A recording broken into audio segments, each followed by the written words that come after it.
It's Friday, November 27th. I'm Mike Rogers, and this is Comic Book Steals and Deals. Over at One Stop Shop Comics today, or Toss Comics, they're having a 50% off sale, part of the Black Friday sale. Today's going to be all Black Friday sales. They have the last Ronin #1, the Matina Shell Shock, the Virgin variant for $100, usually at $100, $50 today. They have the crossover #1. This is a 3-cover exclusive package. You're going to get the Schmelke, the Bishop, and the McFarlane, $20 today. They have Something's Killing Children #12, I believe it is, or 11, the current issue at $2, regular $4. They also are carrying Timeless variants, Robin King, and Death Metal covers as well. So check all those out over there at One Stop Comics today.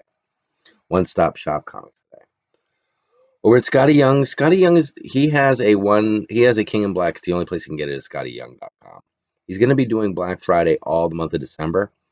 Starting right now, all of his prints are on sale. A lot are selling out fast. So if you're a big Scotty Young fan, run over there, grab his King in Black one for $17. Not signed, $27 signed. Check out his prints that are on sale today. Over at Slab City Comics today, they have a Something's Killing the Children #13. It's a Gallando, $14.95 in pounds. So you're gonna have to do the conversion on that. But this is an exclusive that's available nowhere else that I can find it. They have a Black Friday sale at Slab City that's going on until 6 p.m.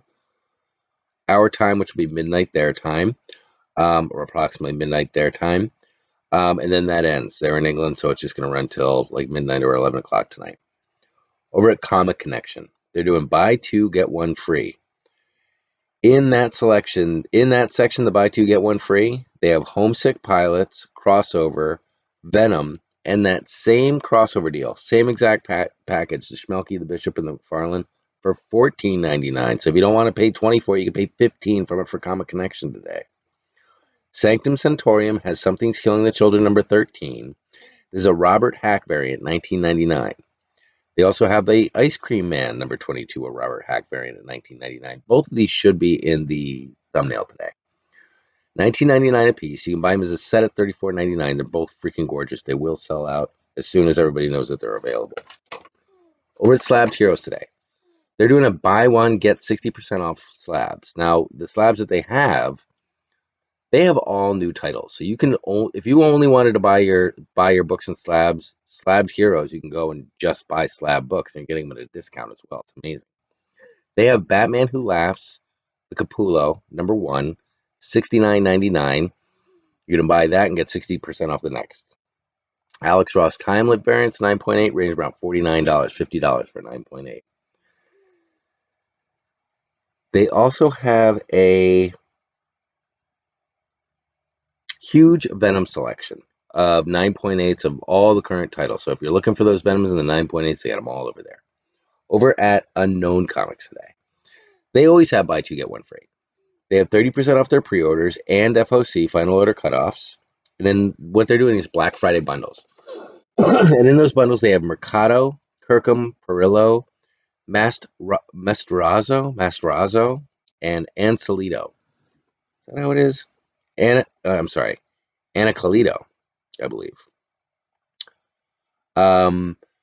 So they're doing Black Friday bundles, and I wasn't too crazy about these bundles, but I do like the buy two get one free that they always do. 30% off the pre-orders this week has so many books coming out this week, and the final order cutoff as well, and they ship quickly. I've never had any problems with them. Over at Mainstream Comics, they have mystery bundles. Only today, $10 a box, with a chance to get a Fantastic Four 52. I think it was a 7.0, or a 6.0, I think it was. But they have mystery boxes for $10 a piece over at Mainstream Comics. I'll link it below. Only today, only one of those boxes will have Fantastic Four 52 in it, but you're going to get comics anyway for $10. Might as well try it out. At Groundbreaking Comics, they have a Something's Killing the Children selection and a Department of Truth selection of all the books that are sold out. All those books that you wanted of Something's Killing the Children and Department of Truth that you missed and didn't get, they still have them over at Groundbreaking Comics. Run over there and get them today. Over at Bag and Board, they're doing 20% off their entire stock. They still have the Department of Truth #3, the 1 in 10 available at $10 with the 20% off. You're getting it for $8. And Something's Killing the Children #12, the 1 in 25, the Peach Momoko Virgin variant #12. They have it $30, $30, and then you do the 20% off, and I think you get it down to like $24 or $22. But that's ridiculous because some people are still selling that book. One of the websites today that I mentioned, you'll see it, has that book at $74, but they're doing a 50% off sale. So you're still spending about like around $30 is the best price here. $24 for that book is the best you can find it at. It does seem that I did look on eBay too, and that book does seem to be around. Some people are selling that book, trying to sell that book for $70, but some people are selling it around $30 or $40 right now. Finally, over at Wrath of Comics. Wrath of Comics does have the most complete selection of Something's Killing the Children on the internet right now. They also are doing a Black Friday sale. Huge Black Friday sale, 5 pages. The books I'm going to be talking about today are outside of that Black Friday sale. And you can use CB or Comic Book Steals and Deals 10, CBSD 10 at checkout to get 10% off your order. The books I'm dying to get over there today are Something's Killing the Children #9, the second print. The second print, I don't know if they've done any third prints. The second print, Something's Killing the Children's, are gold. They're just gold. Go and grab that at $5.95. Use CBSD 10 to get 10% off your order. The crossover Nakayama, I'm very partial to. I bought that for whatever it was, $14 or $19 when it first came out. Love that book. They've got it for $25.95. Again, you're going to be getting that using CBSD 10 to get 10% off that.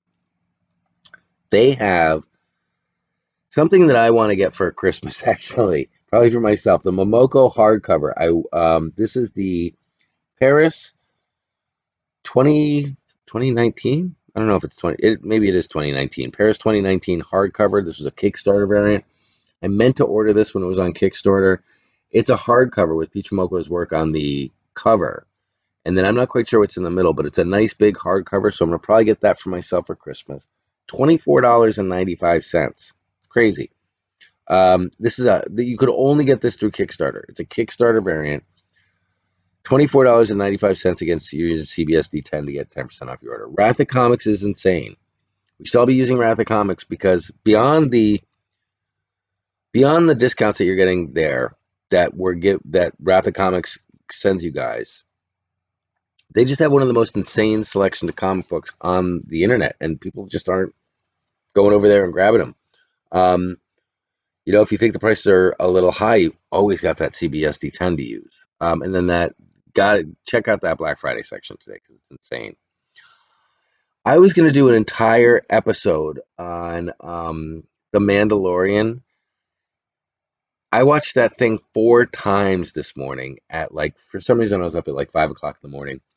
And I put on The Mandalorian and I watched that episode like maybe 4 times. And I would say episode 13 of The Mandalorian, it goes like this. It goes Star Wars, Empire Strikes Back, Return of the Jedi, Mandalorian episode 13. And in that order. So you could take everything, the whole lot, everything from Return of the Jedi, literally up to episode 13 and just burn it, throw it away. And if you just did that and just started the story about this random Mandalorian on this episode, just started. This is your movie. This is our story. We got a Mandalorian. We got a Baby Yoda. Carries it around for luck. We meet a Jedi. Hopefully we're going to, and we're being set on this, and we're seeing this Ahsoka Tano. Now, they throw in Ahsoka Tano in this episode. And the first shot you get of Ahsoka Tano, I was like, I don't like how she looks. And then later in the episode, she's perfect. She's absolutely perfect. Rosario Dawson and the makeup that he did, the hair is perfect, or that the headdress thing, they nailed it, I've seen 1,000 cosplays of that, and no one ever really nails it because it's either In the cartoons it changes, but it's kind of square and it's a little big. And in the first shot of his Rosario Dawson, I'm looking at her and I'm like, that doesn't look right. I'm like, crap, that doesn't look right at all. I don't like it. And then they go in the episode and I'm like, she looks freaking perfect. She's look amazing, like with the arm covers on and the double when she had the double lightsabers and came out of the woods with the double lightsabers, I was like, am I is this Splinter of the Mind's Eye? Am I watching Splinter of the Mind's Eye? The whole thing was magnificent. It was freaking magnificent. It was the most awesome thing I've ever seen. The whole episode was crazy good, and Ahsoka Tano is perfect. And then I went back and I was like, why don't I like this first? Why is this first full faced picture of Ahsoka Tano when she's looking up at the Chancellor or whatever that woman is with the Mandalorian spear? I'm like, why does she look so different? They did something to make her look like the animated series. If you go back, watch the whole episode, and then go back to the first time that she's pulled her head back and she's looking up at the woman and she's talking to her, she does not look the same as she looks through the entire series. They did something to make her look like Ahsoka Tano from the animated series. Her coloring's different. The shape of her head's a little different. Maybe it's the fact that she's looking up. Maybe it's the lighting. But I swear she looks different, and I swear she looks just like Ahsoka Tano from the um, Clone Wars. She looks a hell of a lot closer to Ahsoka Tano in the Clone Wars than she does for the rest of the show, um, which was really something interesting. And I hope they meant to do that because it was like so that there was no like she doesn't look right because they kind of well she looks exactly like she did in the cartoon, so should look perfect. Amazing. And like sick this morning, I really did want to do an entire thing just on the Mandalorian, but I was like, I don't do review shows, and I haven't really been doing that. But if you don't have Disney Plus, get Disney Plus and get Disney Plus just for the Mandalorian. If you are a Star Wars fan and you're not watching the Mandalorian, um, I mean, it's a bit hyperbolic to say that you could skip the whole thing and go to episode 13. I would skip everything and just do the Mandalorian. I have not been satisfied with them since Return of the Jedi. I have not been satisfied until now. Now I am. Now I'm happy. Now I'm completely freaking satisfied. I'm watching as long as Favreau is doing Star Wars, we're okay. Just let him have it. Let Favreau have it. Don't let J.J. Abrams get involved. I didn't even like the fact that Bryce Howard was doing an episode of it because she's fucked up some things in the past. The Howards need to stay out of Star Wars. Um, they just need to give it to Favreau and let him do it because they're doing it right. Because I was seeing glimpses of what I'm seeing is, and no spoilers. So what I'm seeing is what I'm seeing is in the future. I am seeing. Okay, we went down this metachlorian road that said that you had to have it in your blood to be a Jedi. They're erasing that. They're getting rid of that. The freaking Mandalorian is going to be a Jedi. That's the road they're going down. They're going to now that they've done what they did in this past episode. The Mandalorian is going to, okay. So the Mandalorian can't train the Jedi to be a Jedi, but he's a Yoda. So I think he's more of a trainer than I don't think he really needs to be trained. I think the force is like inert in him. I think what they did was and if you watch previous episodes, I think what they did was they he was kidnapped at one point. They took in put in that in one of those lab places, took a bunch of stuff out of him, and we're trying to make armies of him, trying to make Jedi Knights. And they're failing. That's why they want him back. He got out of there, and now they want him back so that they can build this. They want to build a Jedi Knight army. Um, so that's why they want to get him back. I think what's going to happen is that we're going to push away from the metachlorian thing, and we're going to say that anybody can be a Jedi, just like it's always supposed to be. Okay, Oh, now I have to have royal blood. Oh, I'm not a Jedi. Oh, I thought I was a Jedi all these years. I thought I was a Jedi since Empire Strikes Back. I'm 49 years old. For the last 40 years, I thought I was a Jedi. I don't have metachlorians in my blood. I'm not a Jedi. Crap. There goes that fantasy. No, they're going back. They're going to fix that. They're going to make him a Jedi. So they're going to have a Mandalorian Jedi. That guy is going to have. They're making a lot of things about. They're doing a lot of stuff about armor. Doing a lot of stuff about weapons. In this past episode, there was a whole thing about this spear that really seemed inconsequential, but all of a sudden was like, oh, well, wait a second. His arm.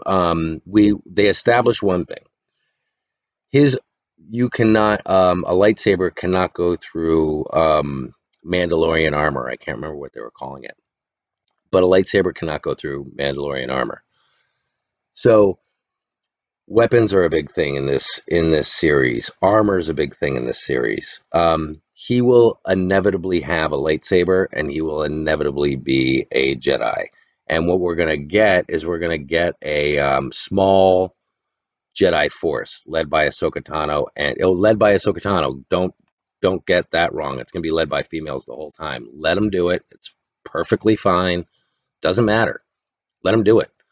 It's so blatantly obvious, but just let them have it. It doesn't matter. Just as long as they tell the story, it doesn't matter who leads the ship. So Ahsoka Tano is going to lead a small force. Yoda will get kidnapped. Ahsoka Tano will lead. Ahsoka Tano and the Mandalorian will lead. They're going to get maybe IG-88 involved, and they're going to need two or three more people, and they're going to have a small party that goes and has to get Yoda back from the bad guy, who's going to try to take the stuff back out of him and build the Jedi army. Um, this looks awesome. This looks, it's been awesome. This has been, you can call it fan service, but it's well written fan service. So well written fan service is fine. You showed me the inside of what a Jawa ship looked like, but there was a story as to why we were in there, and there were things we had to do in there, and we were seeing things out of the corner of our eye as we did thing in the Jawa machine. Um, I'm very excited for where this is going. And I honestly, today I literally watched the episode 4 times. I was like, I just got what I've been waiting for the last, literally, like, so when I was a kid, it was Star Wars, and then you waited a ton of time, and you finally got Empire Strikes Back, and then you waited a little bit of time, a good amount of time, and you finally got Return of the Jedi, and in the meantime, you had Splinter of the Mind's Eye. That was the only real book that I didn't read all the other books because they seemed outside. They kind of flowed in and out of the story, and a lot of them didn't make much sense. But Splinter of the Mind Eye did. That was cool, and this finally feels like we're finally picking up where that stuff left off in the Mandalorian series, and especially in this episode. Blown away, blown away. Anybody who has anything bad to say about Mandalorian is just trying to get views. It's like that kid in I always make this analogy, and it just shows my age, but in grade school there was always this kid, in grade school, if there was one thing we could agree on, we were in grade school. So no one had ever listened to music. We just listened to our parents' music. But one thing we could all agree on was that the Beatles were great. Everybody agreed that the Beatles were great. Everybody had a favorite Beatles song. And it was related to their parents and the songs that they listened to. And there was always that one kid who was like, I don't like the Beatles. And it was like, yeah, you do. You do. You don't, you're just saying that because you want to be different. You want to be different from what we're saying so that maybe we pay more attention to you. I don't know. But literally now, if you were bashing The Mandalorian, you're just trying to get clicks and sad. So I'm not even going to put Mandalorian in this title. If you stayed this long to hear what I had to say, hopefully it comes to fruition. But I've got big, big feelings for The Mandalorian and what's going on right now. They hit Ahsoka Tano like perfectly. There's like that, they struck the metal perfectly. It made that perfect tone, resonated. They're primed to capture Christmas again. If they can get enough Ahsoka Tano crap to market fast enough, they will own Christmas. Um, yeah, Ahsoka Tano is the future. They need her more involved. I don't She can't just be a one episode off person. She definitely needs to be involved. There definitely needs to be her and him and somebody else, and there's got to be three or four people, an elite group doing things. It can't just be him anymore. And he's got to collect the people up now. Even in the video game, that happens at some point where all of a sudden, you got a group of people with you now. Like the game gave you a group of people that you go and fight people with because you need the group of people because you're going to go fight an army. Um, so yeah, that needs to happen. There's some things that need to happen to occur for this just to not be what it is right now. Gosh, I hope they do it. But yeah, huge, huge. If you're not watching The Mandalorian, watch The Mandalorian. I'll leave it at that. Sorry I did not do an auction last night. Just Thanksgiving. And then today, a lot of things are coming in. We're going to do a huge auction this weekend. Um, Boxes will be going out this couple, probably by Monday. I'll have the two monthly boxes that I do. Those will be out by Monday. Um, we got a lot of books. We got a lot of books, and I've been kind of waiting to get even more books. I almost have a stockpile of books now, which is good. So that's all I got for you now. But I'll talk to you later.